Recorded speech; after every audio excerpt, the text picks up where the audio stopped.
Welcome to another episode of The Mess in the Middle. And today I have Leigh with me, and I'm excited to get in the conversation and let you guys learn a little bit more about her. She's got a very interesting story, which I think can help a lot of entrepreneurs out there that have been stuck in the middle. So with that said, welcome to the show, Leigh. Thank you so much for having me. This will be a great conversation. I'm looking forward to it. Awesome. My name is Leigh Howell. I am a family practitioner for the past 20 years. I'm a mom of 3 crazy teenage boys. And for the past two and a half years, I have entered the entrepreneur world as a life coach. During the pandemic, made a pretty big shift in my world as well. Good. I can't wait to dig into this a little bit. Again, welcome to the show. And I'm really interested to go down the path of you're a family practitioner, you're still full-time, and you do entrepreneurship. What does that look like? So I'm actually part-time. Okay, part-time. I'm in clinic 3 days a week. And then the other 2 days, I'm working in and on my business, which for anybody in your audience that is in the middle, that maybe initially started out or still in the area of launching a side gig, but haven't quite stepped out of their current career. Yeah, I feel you. This has been where I've been for the past couple of years. Personally, I'm not sure I will completely let my clinical practice go. Okay. And it's certainly a different part of my life that I still really enjoy. But interestingly enough, entered into the health and life coach certification literally right before the pandemic started. Okay. And so I was like, you know what? This should take me 6 months or so. I'll knock it out. Then, of course, like 2 weeks later, my 3 boys were home from school and we were doing, I was trying to figure out how to practice medicine in the pandemic and kids home with Zoom calls and all that. So a very similar story. I'm sure all of us had some version of that in our lives. But I really initially started out with the health and life coach certification, thinking that I would bring a lot of that into my clinical practice. Okay. Even though I'm a family practitioner, I see predominantly pediatrics, adolescents, and young adults. And with the coaching and motivational interviewing, definitely was looking to bring a lot of that into my clinical practice. But I got further into the training part. I realized that, yes, it can help me in my clinical practice, but I really wanted to take this in a different direction with who I felt like I was being pulled towards as my ideal client. And so I really felt and still feel like that is career moms. I don't like the word working moms. I feel like as a mom, you work all the time. No matter what. But for moms that are currently have a career outside the home, trying to find that kind of work-life harmony and feel like my particular story could be very helpful to them. Yeah. And so at the end of 2020, I had already decided that I was going to cut back some of my time and open my own life coach business.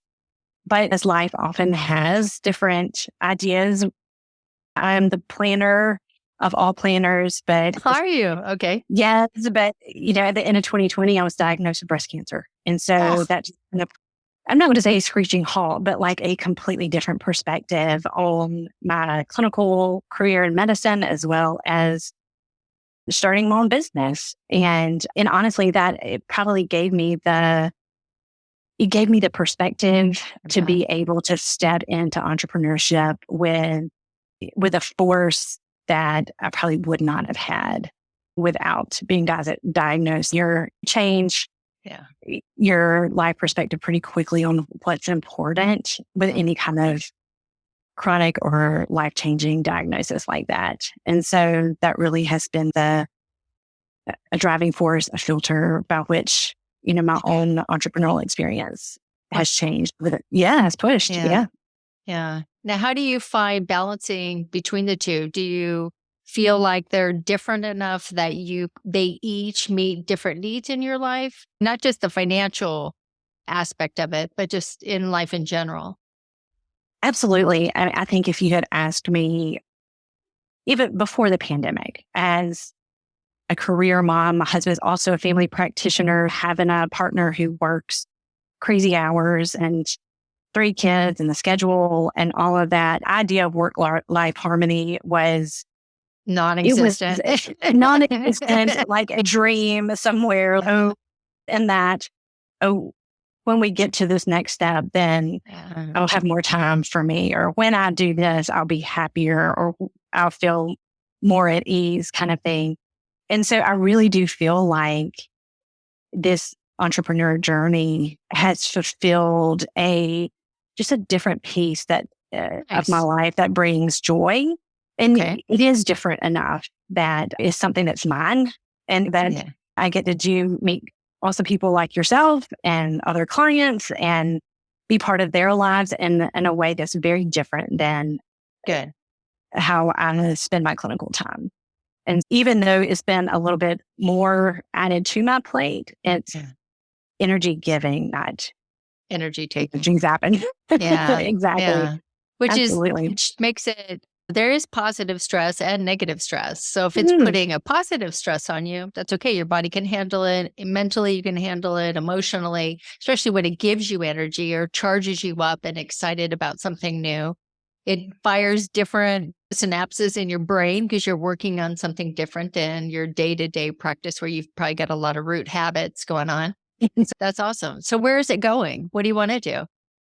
What does the next year look like? So this next year, I'm really anxious to move towards hybrid Okay. online course / group coaching model, something that a lot of my clients, no matter what they come to me for, eh, it's very obvious that the need and absence of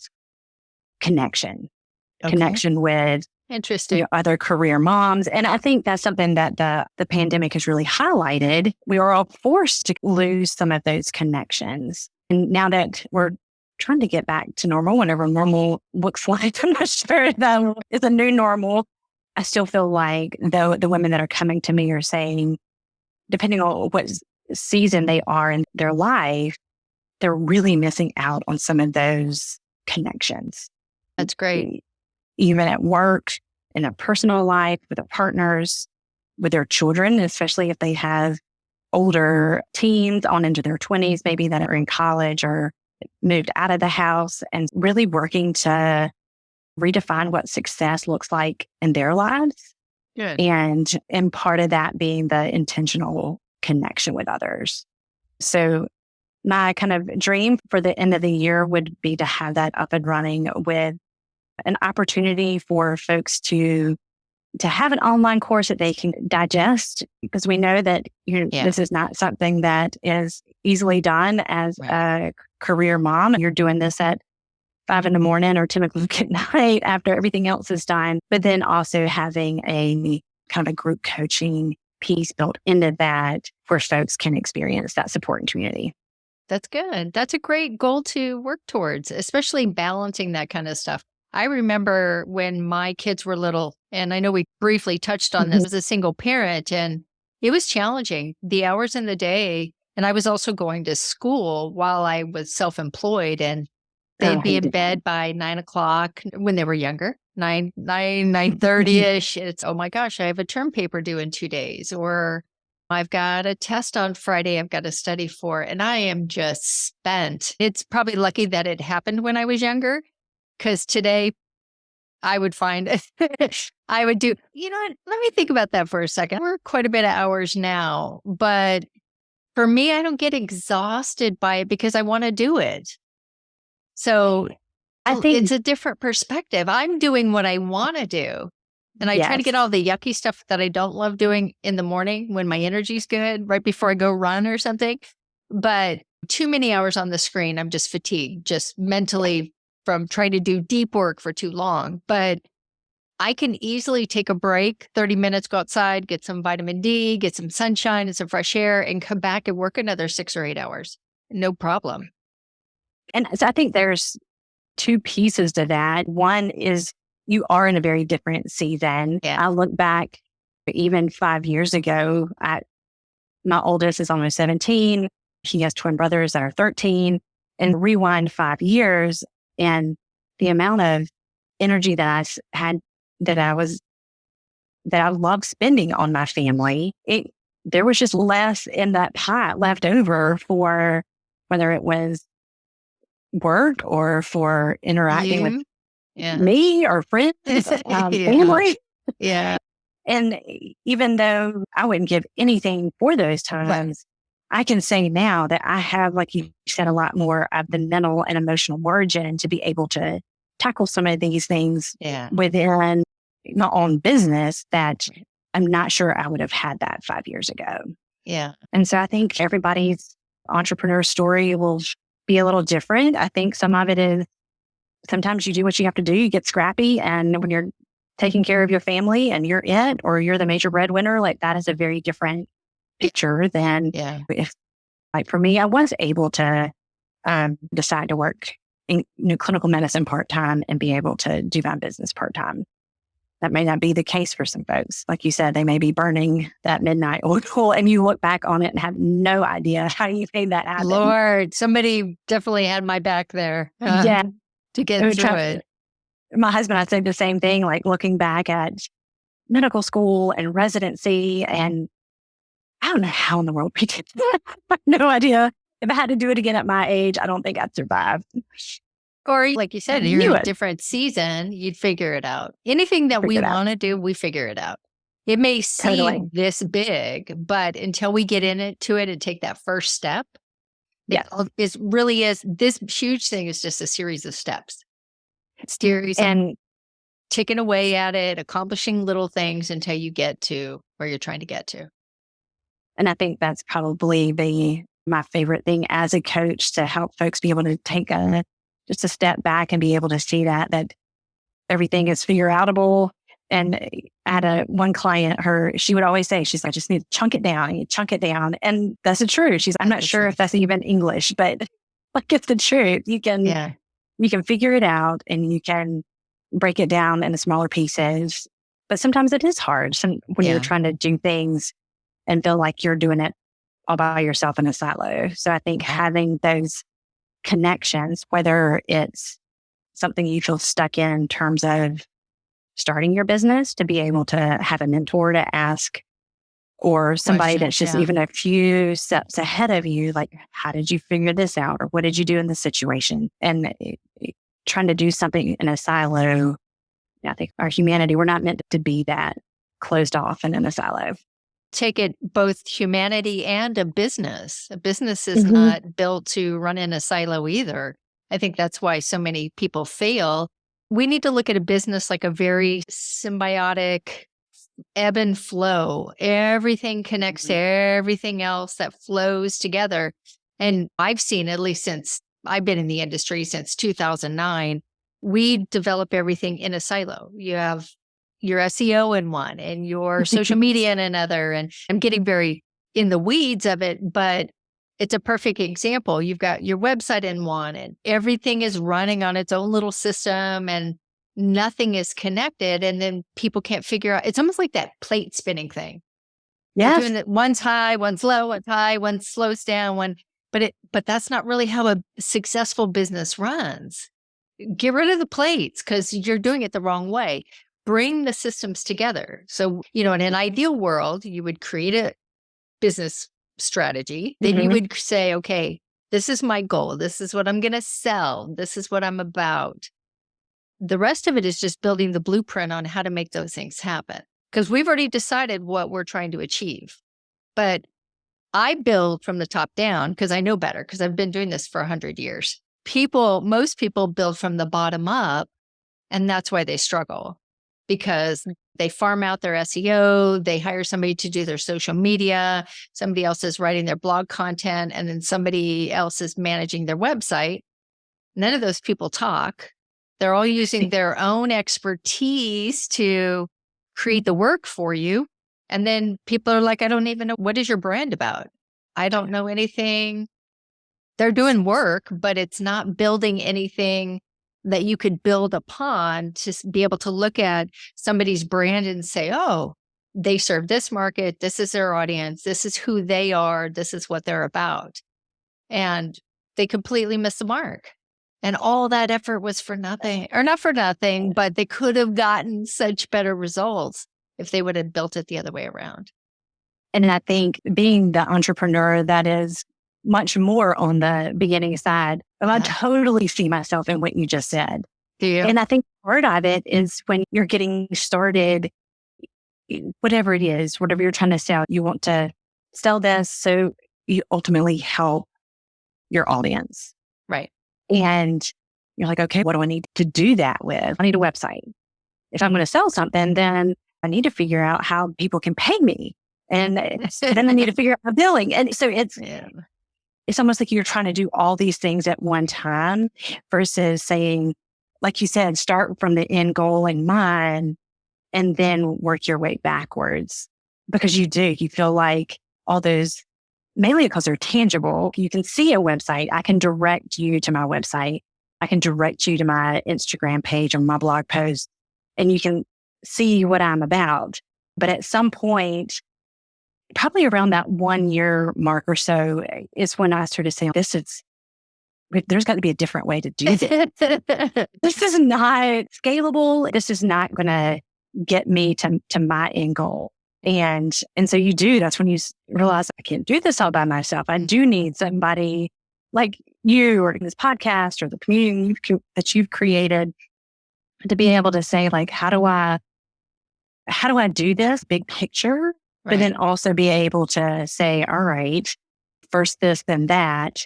But then also, how do I do that? Which is a wonderful thing that you've created for folks that are in the small business world. So if you think of it this way, if you start at the top down, I've already decided the plan. I already decided what I want my business to do.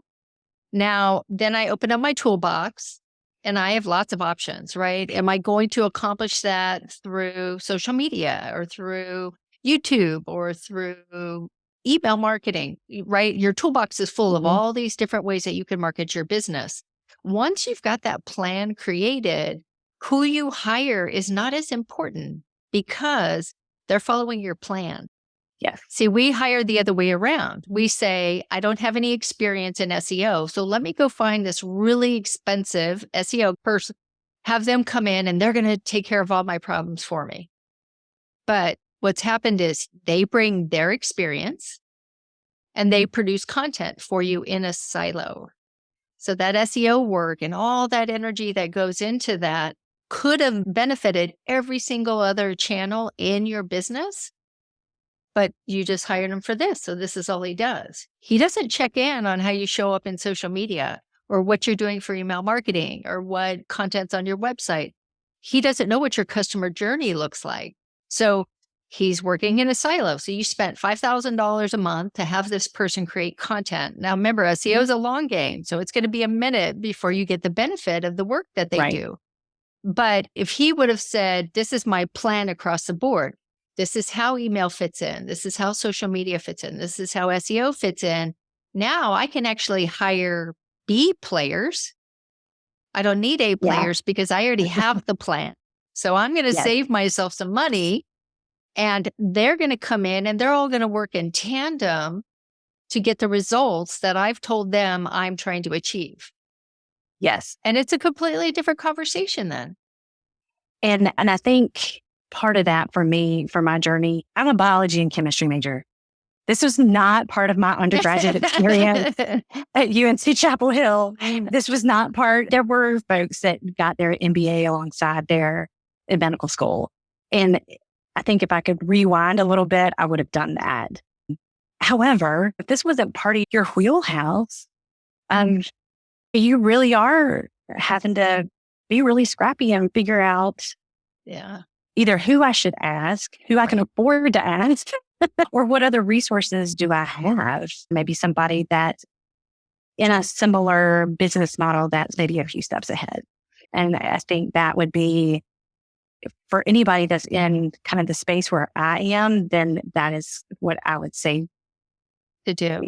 To do is to have somebody like we're having this conversation now and I'm already taking some mental notes over here of, oh, maybe what I could do. Absolutely. But to have somebody like that you can bounce things off of, and then, like you said, have the plan and decide how you best need to hire out or to learn, do it yourself or to learn to do it yourself. Yeah. Here's the other thing I see a lot of entrepreneurs make. They focus on the wrong things at the wrong time. Yeah. So if I haven't launched my business yet, I should not be spending any energy looking at automations. We're not ready then. Business is not a straight line in no shape or form, but there are general principles that say if you do these things and then you do these things, that the business will progress. If you have, everything goes back to the product market fit, of course, right? With the right message, with the right audience. But when that is in alignment, there are steps. And if you focus your energy on doing the right things in the stage of business that you're in, you'll get so much further. But we don't. We run out, we go to the end. Yes. We think we're going to make that work. Then we realize I did all the mechanical things I was told to do. Why isn't it selling? Because I didn't spend any time learning about how to get traffic, how to build a community, who my ideal audience is, what my message is. I just ran to the end and took care of all the technical stuff. And that normally does not work. Well, and I think because those are, like I said earlier, those are probably the more tangible things that you can do in your business. I can totally see that. And who doesn't want to, like, a really cool, pretty shiny website and great looking blog posts and things like that? Of course, I want that stuff. But you're right. Rewinding and figuring out the messaging piece, especially, has been huge. And honestly, if I could say, like, where I am currently in my business is trying to not just get crystal clear on what my goals are, what my plan is, how am I communicating that in all my different content, whether that is an email or whether it's a blog post or whether it's a video I post on Instagram, that if my message isn't crystal clear, then I'm going to be confusing. Who's going to hear right? it? Yeah. Or you're going to hear it and be like, oh, who's she talking to? I kind of like her, but I'm not really sure what she's asking me to do. And I have to say, and maybe that's just because that's not part of my background, my experience. Sister, we all have to learn it. None of us are born with it. Some it comes a little bit easier, but we still have to learn it, all of us. And I have to say, that is one of the, like, unsexy parts of business, right? No one wants to learn about getting my message straight or copywriting. Sorry for all the copywriters out there. I know. Sure. I'm glad they... You can help those of us that do not get it or aren't great at it or have to work really hard at it. Yeah. So, I can fully say that rewinding a little bit, I think, even though I heard it early on in starting my business about messaging, getting crystal clear messaging is key. I think it just takes your own experience and journey to finally have that aha moment of, now I get it. I wish I could have known that a year ago, but okay. My husband's grandfather would always say, you can't learn any younger. So there you go. I like that. Just keep moving forward. That's awesome. There's a couple of things I wish I would have. One, had that different expectation of a runway, and I'm getting started with my business. So for those folks that are still in the, have my side gig running, getting crystal clear of a product, a service that you know is working well and is reproducible. So you're giving yourself that runway before stepping out of your full-time career, whether that's corporate or, like I said, I'm not sure. In the past 3 years, it's told me not to say never because I'm trying to learn not to be that planner. But I think having that expectation of the longer runway, making sure that things are working smoothly, if I ever thought that I would step away from clinical medicine before I ever made that. And then also the idea, like you said, of starting with the end goal in mind and working backwards from there, but not being so focused on like you said, the details, whether Yeah. it's the email marketing system that you're using or your website, or those things are wonderful, but until you get crystal clear on, and you have to be crystal clear before you can Right. say, this is my plan. This is what I want my business to look like. Just like you asked me from the get-go, what do you want your business to look like by the end of the year, early next year? That has to be honed in before Right. any of these other things even matter. And it's unfortunate that we aren't trained that way. I learned that way out of making mistakes and watching my clients make mistake after mistake. I had one client maybe 6 or 7 years ago. Actually, she wasn't even a client. It was just somebody I was mentoring. And she came to me and she needed some help with a marketing strategy. So we get talking about her business and where she's going with it. And I really need to get this messaging thing down because I've invested about $50,000 in a website. And I'm like, wait a second, what? So she was in the pet business. She was trying to build, and like I said, this was probably 6 years ago or something. She was trying to build a PetSmart or Petco type brand where people could come on and bring their pet products and sell them. So she'd have a central hub and then she'd be productized by other people's products, like a baby Amazon, but very focused on pets. Good idea. There wasn't one Yes. of those at the time. And I said, okay, so how many people do you have lined up that are ready to put their product on your site? Oh, no, I can't start doing that until I have the site built because I have to show them. And I'm like, sister, you could do screenshots of what it's going to look like. So you're telling me you're spending all this money up front for an idea you've not even validated to see if there's a market for. Amazon had gotten some market share, but not where it is now. And you've already spent $50,000 and you have no buyers and no sellers set up? How scary is that? That So much money. And I'm like, she's like, well, I can't unwind this clock now. And I said, you're right. You can't because you've already spent the money. But what I would suggest is you slow it down. You need to focus all your energy on lining up buyers and sellers. That's it. Nothing but buyers and sellers. Unless this is a hobby for you and you've just got a ton of money, you're looking to invest in it. Unfortunately, her story's not unique. I have so many stories I could tell you that were like that, where good idea, but just implementing the wrong thing at the wrong time. She could have stuck up a landing page, stuck up a WordPress install with WooCommerce on there in a weekend and started testing it, getting buyers and sellers on there, and go for a custom site down the road once it's actually at positive revenue. But we don't know what we don't know. So we step out there, try to grab a hold of something, and we grab things, or at least what I see is they grab things that they feel like they can accomplish. I need to get some tasks done. I need to check some stuff off my list and I'm working in that direction without thinking, does this actually move my business forward or is this just busy work so I could check something off my list? Yeah. And what you just said completely resonates with me.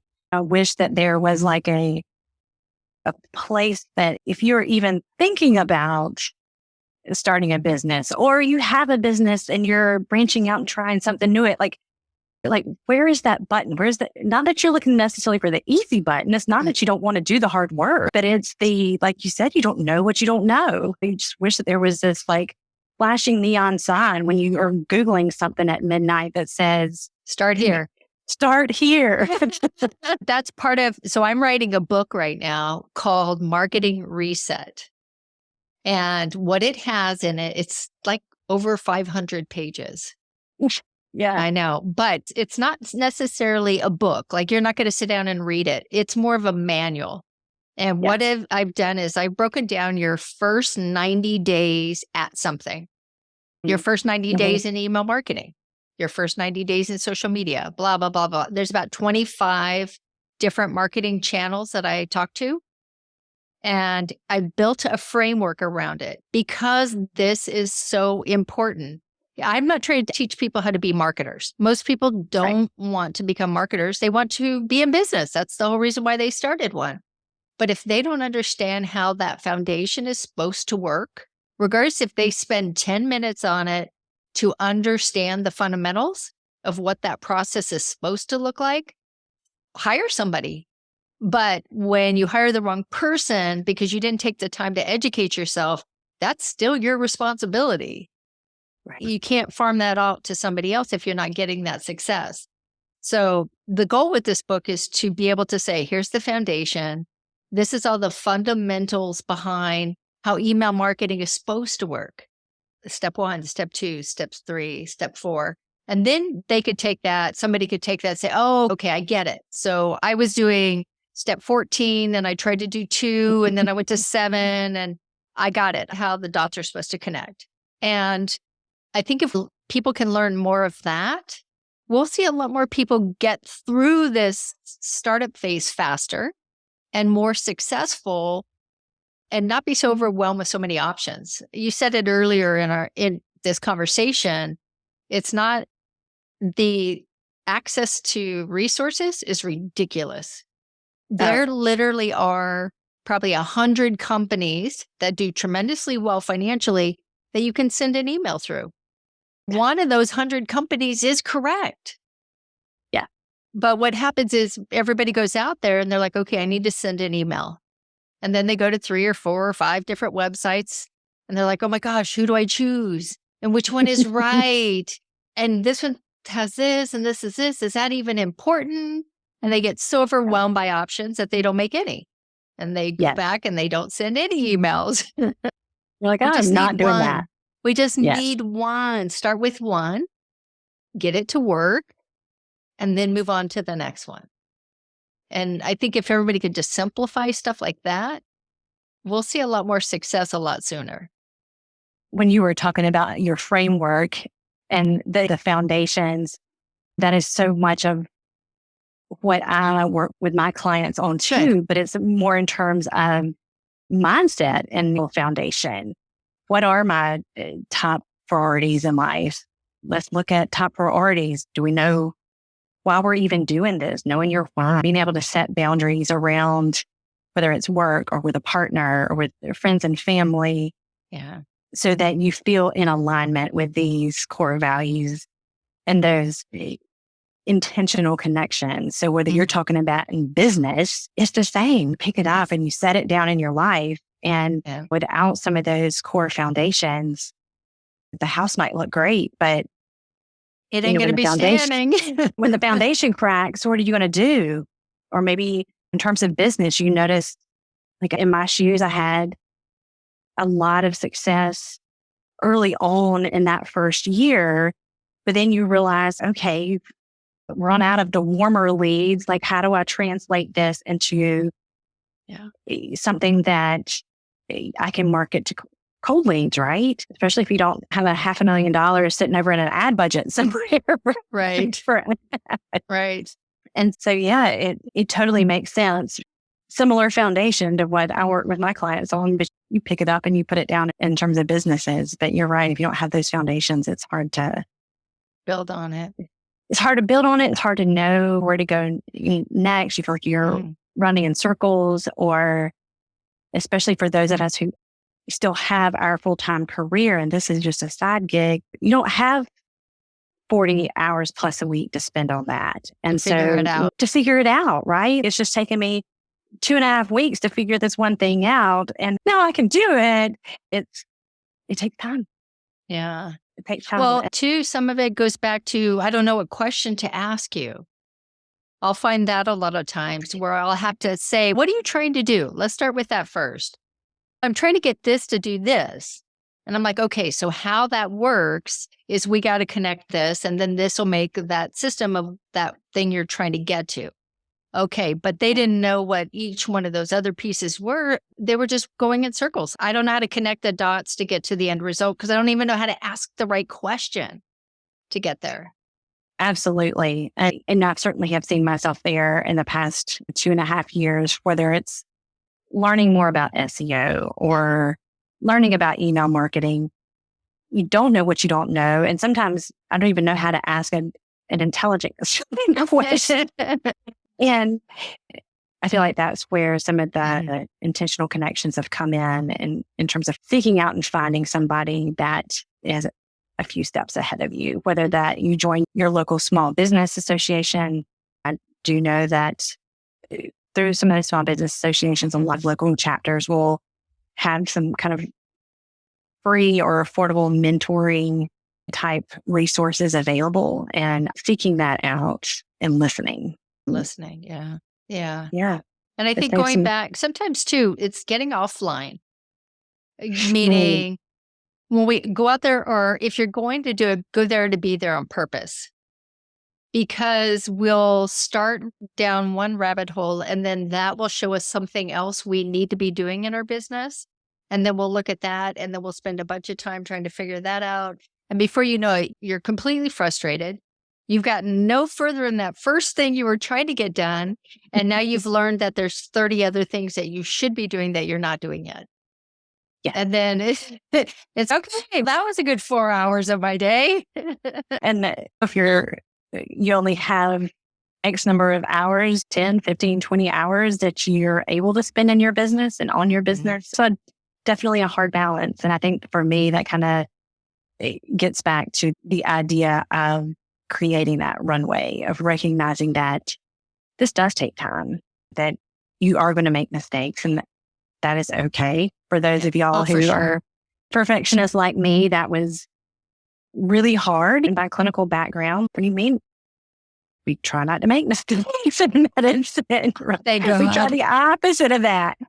And so doing something like this, where there are 100 different ways to do one thing, and just that decision fatigue is real. But having someone, I don't mean like another trying to download and do 5 different courses. Yeah.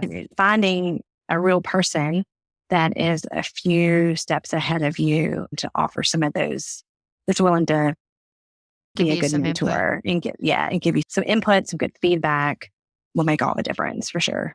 Okay. So I'm going to throw a twist in that. So if somebody is an introvert and they don't want to talk to anybody, what's their option? Because there's a lot of introverted business owners out there. I would highly encourage them to step out of that comfort zone and find a person that they can mentor with, that they can trust. It might take them a little while. Maybe they start following someone on social media, or maybe they recognize somebody even locally that they know has a small business, or whether it's online or a brick and mortar kind of business. It may take them a while to warm up to that, but I have to say I'm probably an extroverted introvert. It's been hard to ask questions and actually admit that I don't know something, or that I don't get it. That is not normally how I've lived. and drivers aren't. That's a true challenge for all of us.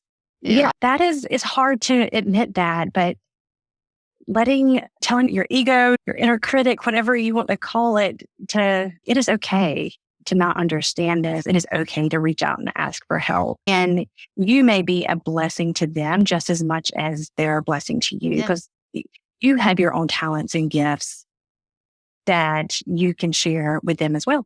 And that for some of us who don't like to ask for help, or who are, like you said, very introverted, pushing past that and recognizing that you have just as much to offer that person as they do to you, and take the chance. Or if we're taking the chance with our money to invest into starting a business, then take the chance on somebody being able to mentor you through that. Okay, I could get behind that. Definitely spending some time following somebody online, even if they don't want to reach out, is probably a great place to start for those people. Out of all the character traits that entrepreneurs have, what do you think is the most important one for somebody to be successful? Resilience. Yeah. Yeah, that's a good one. That it's for those of us, like I just said, who don't like to fail, who don't like to not understand something or not to get it right the first time, having the courage to say, you know what, I'm going to do this anyway. It is much easier for me to roommate. You're talking about your client that invested on that money in the website, that it's easier for me to do things like that and for me to really put myself out there and be vulnerable and risk, quote unquote, failing in that resilience, being able to find what success looks like for me. Okay. Not what my parents tell me success looks like, not what my friends or my partner, not what I see other coaches' success look like, but what does it look like for me? And how can I live into that? And so knowing myself and knowing what my core values are and being able to say, if I accomplish this, then I will be successful.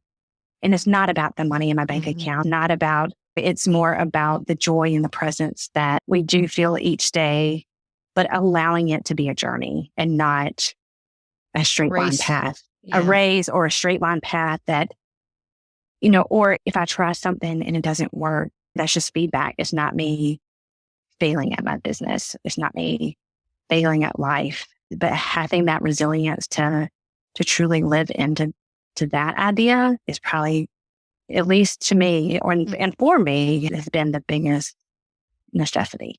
Necessity. That's a good word. I did an interview a couple weeks ago with a gal that is she's a swim instructor, but she teaches children how to swim. And what kind of evolved out of her business was she started helping kids work through fear. And then it evolved to helping parents work through fear. Because remember, our parents put their fear on us as children. Oh, yeah. And then we grow up with all of that. But she's become this swim quasi coach, but also a fear-based coach. Very interesting. But she said she uses the word practice. We're just going to practice. We're just going to try it. We're going to practice.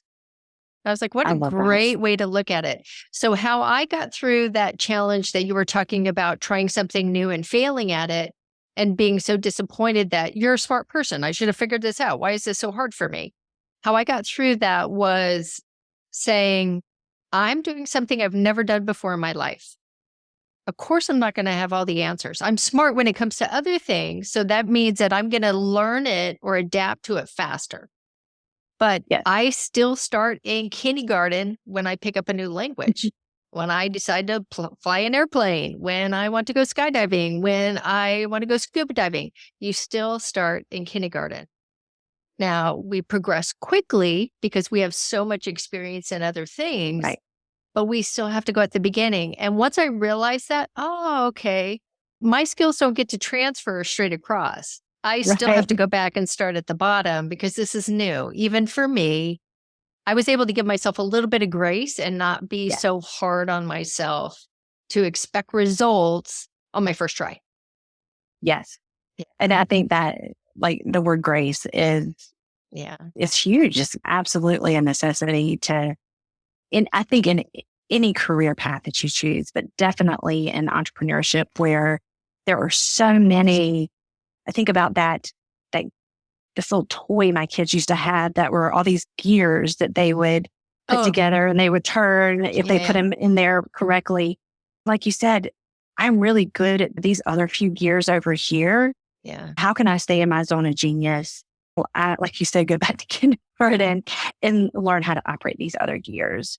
Or instead of me just saying, I don't know, and freezing, which is so easy and tempting and probably the first thing that most of us would be tempted to do, but to say, I do know what resources I have. Even if the question is, hey, can you help me with this? And if you're not the right person to ask, do you know someone who is? I may not know the answer, but I don't have to stay frozen and stuck because I can use the resources I have. Or embarrassed. Or there's no reason to be embarrassed about it. How would you know it? How would I understand how to set up an email marketing system or a funnel with the background and experience that I've had? Unless I went to business school or something. And they won't even teach you that there. And also that would have been, 25 plus years ago. There wasn't such a thing as a funnel. Or no. And giving yourself that grace to lay the foundations and to grow. I think it's also our perspective, right? Or the way that we approach it. So we should be approaching it like, I don't know what I'm getting into, but I'm not afraid to ask questions. And this is an adventure. And I'm going to Yes. learn a bunch of fun stuff. And I'm going to pick and choose which ones I want to keep on my plate after I learn them. Yes. But I'm going to learn the basics on how they work. And yeah, I did love that so much. So I'm going to give that over here. Ooh, I really like this one. So I'm going to keep this one and just go through and pick and choose the pieces that you want and farm out the rest. But we get so caught up in this stuff at the beginning with all I've said it, the technical and the going to the end. And I'm going to just re-engineer backwards and I'm going to start a funnel and I'm going to just throw some copy up and there it is. The world's going to come and buy my products. And it doesn't work that way. It's just, it hurts my heart to see. I'm like, oh my gosh, I want to bring them all in and say, okay, guys, we need a group hug here because we're going to fix this because it's not this hard. And you guys are doing 30 steps when you only need to do 3. And finding someone, whether it's you or somebody else in your current world that can help you have that lens of perspective is so necessary. So necessary. This is not something we were meant to do on our own by any means. Or struggle like this. Or to struggle. It is not meant. I'm not saying that it's easy as in. Oh, it's not. You're going to work harder than you've ever worked really in your life. But when you reach out to the resources that you need, and like I said, some of it for me was laying down some of the pride and saying, I need help. That was hard for me. It may not be for other people, but being able to say, I don't understand how to set up a funnel. Why am I doing it to begin with? Why do I even need this? But to be able to say, I need help.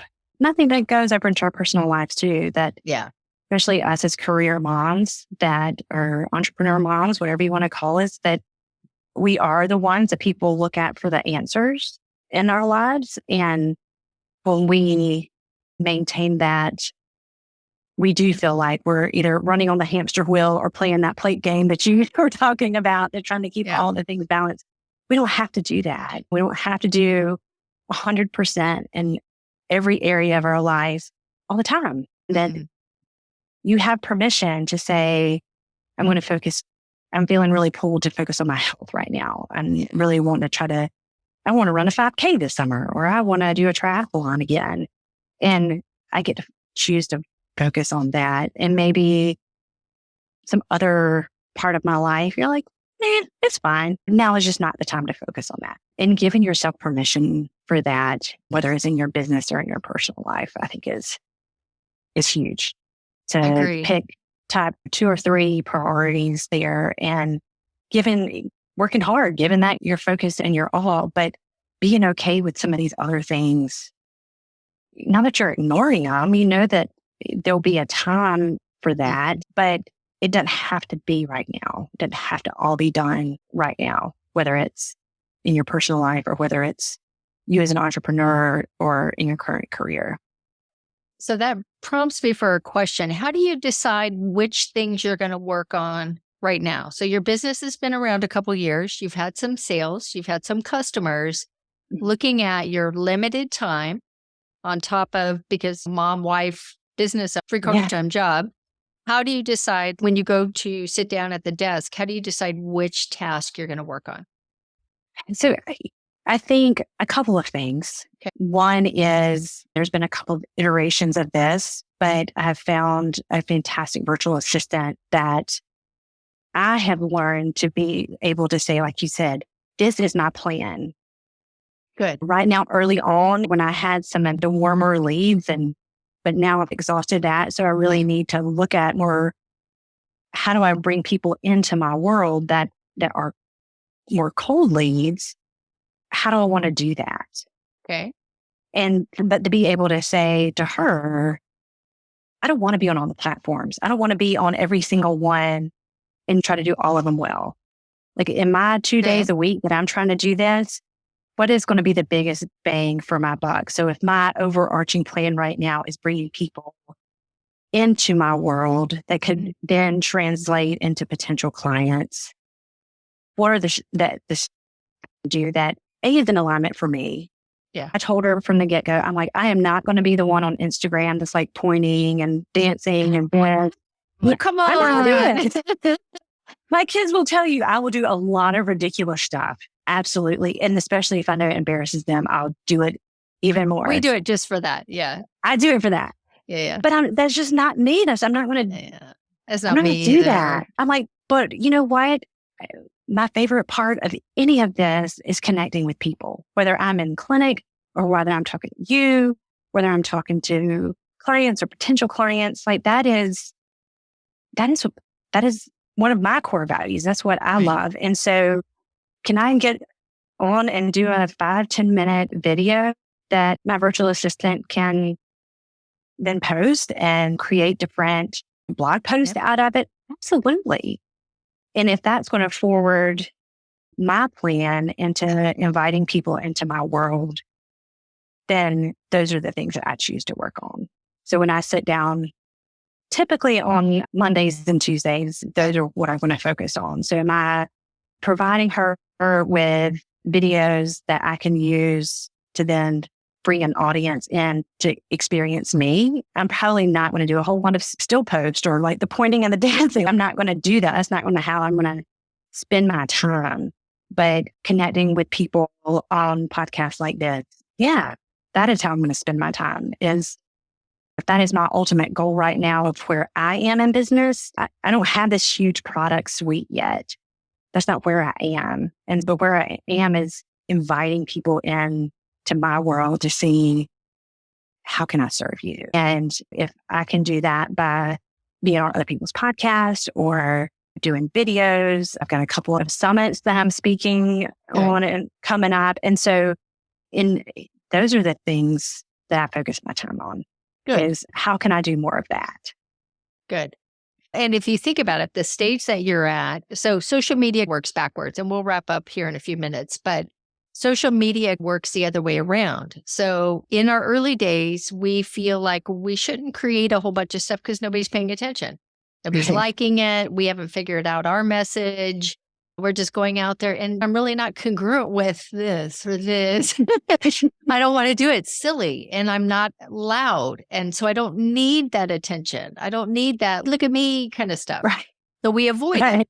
Right. But the challenge is as we stick to our skills and our trade and our passion and our desire to serve, we start serving people.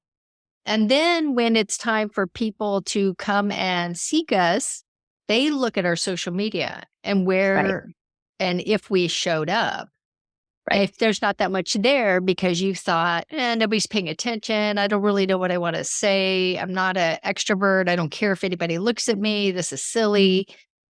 But now somebody that could have hired you won't because you weren't showing up there. So there's a fine balance between I'm obnoxious on social media or I'm building a brand where when I get to remember, we get to control that narrative of what people see about us and how we're going to serve.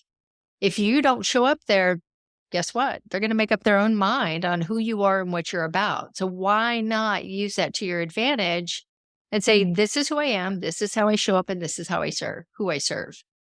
Then when somebody sees that and they need you, you've already built the blueprint for them to come out and say, I really like her energy, or she's not really talking to me. And then people can make better buying decisions. The buyer today is so much savvier than they were 10 years ago. They control this conversation, but we can input by showing up how we want to show up. So you're doing the right thing by saying, I'm congruent on this platform. This is my message. This is who I'm serving. The win is, and I'm doing it consistently, seeding. So when you decide which lane you're going to take off in, you've laid that foundation to build on top of. And that is something that I think getting absolutely crystal clear. And when you think you're clear on your messaging and who you're trying to serve, look at it again. Yeah. And ask more questions. Yeah. Because I think, especially me coming from a medical clinical background, well, of course I will see you and take care of you. I take care of everybody. You don't want that in coaching. No.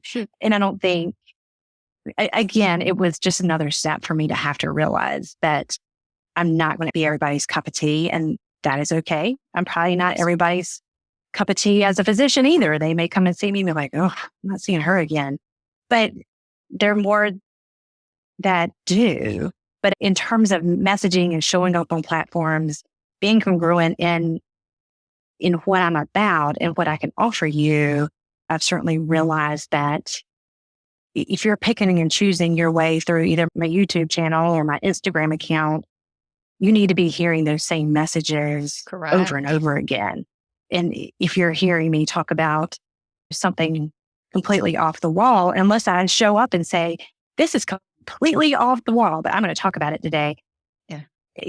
then you're just going to be confused and you're Right. going to wander away because there's 100 more of me Standing in line. Yeah. And you said 5 years. I bet like even just the 3 years of the pandemic, that for those of y'all who were already doing this and doing it well before the pandemic, there's stuff that you can do on different platforms that made a difference in your business 5 years ago, but that just, they don't work now.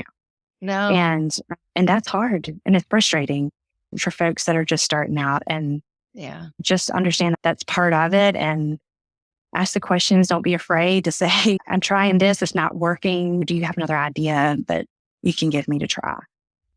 My next book is going to be called Start with Strategy. Everything I do in life starts with what's the plan first? Why are we doing this? If you can't tell me clearly why you're doing it, we're not doing it. Especially in business. We don't have room for 20 steps when we only have time for 2. And it translates, I feel like, to the audience too. If they're, not that they're seeing a lot of the back end stuff that we're doing, but if our framework is showing up as 100 steps versus 2 for them, that's overwhelming. Yeah. So some of that I think our clients feel too, if we don't initially start with the end in mind in the plan. Yeah. All right, Leigh. So what's your last advice for somebody that is trying to push through the middle here? Maybe they're doing the same thing as you, as balancing a lot of things, maybe a regular job plus trying to dig into this entrepreneur space. What would be your advice to them? Yeah, I am speaking because I am a career mom. So that is how I can speak. But figure out what is the most important thing to you personally. Create boundaries and systems that work for you in your personal life and your business to then fit into that. That you're not creating this business that you're trying to cram yourself into. That's not why you can do it that way. But I guarantee you'll be so burned out in no time. But if you start with your own self first, and these are my priorities, these are my core values, this is my why. Why am I doing this? And creating a business that essentially just lays on top of that and saying, no, I'm not going to work on Saturdays because I want to be at my kid's soccer game. Or no, I'm not going to work on the weekends when my significant other is home or my kids are home from school. Those are fantastic things to know about yourself and not give into the pressure of, oh, if I just work this Saturday or if I just do this, that create, decide the life that you want and create a business that fits that. And it may take a little bit longer, or it actually ends up being shorter because you became very clear as to what you're willing to do and not do. I've seen it work both ways. You can make it so confined that a business can't exist in that. But, and I'll give you an example. I had a client that was launching a paleo protein supplement. Young kid, probably in his mid to late 20s. Developed a great product though, and knew the market he wanted to serve and the audience he wanted to serve. Wanted to be an influencer, but didn't want to do any of the work that went along with it. And so he read Tim Ferriss's 4-Hour Work Week, and he said he's only working 4 hours a week. product was not selling because he had built this idea of what a brand new startup could do. And I said, it doesn't work that way today. Tim Ferriss wrote that book 15 years ago plus. Yeah. Today's a little bit different. The competition, there's more competition, there's more options, buyers are smarter. Social media didn't exist back when Tim Ferriss created that. We're in a different generation now. You're going to have to put the work in to sell this product. Fast forward 2 or 3 years, I see him, because I just did the initial launch. 2 or 3 years later, I see him hawking his stuff on YouTube. He's running ads, he's doing commercials. And I'm like, okay, it just took him a little bit longer there to figure out what that was going to look like because his original model wasn't going to work. So yes, and I think there has to be that happy medium. There has to be reasonable expectations of it's not going to be easy, but it doesn't have to be so hard that you end up creating this business that you just wish you could shut down and because you're so tired of it. There's got to be a way to find that. And it's not going to be a straight line. Like you said, it's going to be a journey. It's going to be a winding path. You're right. If you say that these are the boundaries I'm putting on it, you might need a longer runway. And that's okay. That's okay. That's okay. Those are all choices. And I think it's so much easier though when you have your own personal why and core values and goals in front of you and to be able to grow from that versus pilot it in for 60, 70 hours a week, completely ignoring all the rest of your life. Fast forward a couple of years and have this entity that you're like, you resent. I got what I asked for, but I resent it. Yeah. So I think there's got to be a happy medium of both. And having somebody that you consider a mentor can hopefully help shine some of those light in the shadow places where you don't think they're your blind spots, and to have other people's perspective of, you sure you want to do that? But to be supportive but to be able to give you good feedback that you can take and run with. Good. I think I'm going to wrap it up with what you just said. You said, it's going to be hard. No, it's not going to be easy, but it doesn't have to be hard. Yeah. That's it. That is it. Thank you so much for being here. This was great. Thank you for having me. Oh, I really enjoyed our conversation. I'm looking forward to see by the end of the year that you'll have your group coaching go. So we'll have to circle back around and see what that looks like. We absolutely will. Awesome. We absolutely will keep in touch. Awesome. Thank you so much for having me all and have a great rest of your week. You as well.